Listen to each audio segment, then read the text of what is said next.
Hello students, let's read the problem.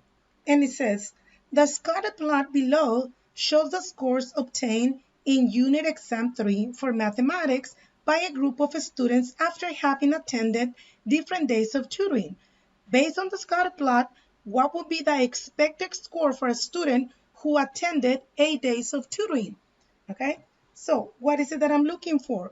Well, I'm looking for the expected score for a student who attended 8 days of tutoring.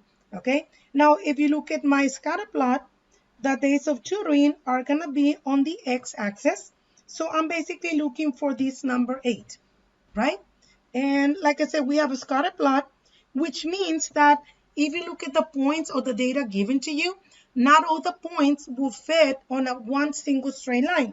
They will have the pattern that it looks like a straight line, but it's not exactly fitting all the points, right?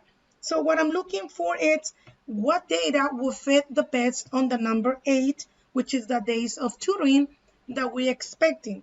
So the first thing that we're going to do, we are going to draw a line that we call it the line of best fit. And the line of best fit, it's a line that we draw somewhere in my data, but always trying to make it fit very close to the points that are given to me. Not too much to the top, not too much below. Okay, so I see the points. The approach that I'm going to take, since I'm not using a calculator, is kind of like prediction, right? Now, prediction is more like what is a number that can fit very close to this line, okay, if I look at number 8. So what I'm going to do is I'm going to go up on the 8, which is the number of days of tutoring, and I'm going to stop right on the green line, and that number will be 90. So according to the line of best fit, if a student goes to tutoring for 8 days, okay, so I'm going to write it down. So if a student goes 8 days for the tutoring, what is expected for the student to get as a score is a 90, okay? So the score that we're looking for is a score of 90 more or less, okay? Now, if you look at the answer choices, what we're gonna do is we're gonna see which one of those points is the closest to a 90. And it's up to you to decide. I think we can decide already. But I can also do something else. I can actually plot those points on the scatter plot and see where they go. For example, I'm going to start with 75. And of course, 75 will be somewhere over here.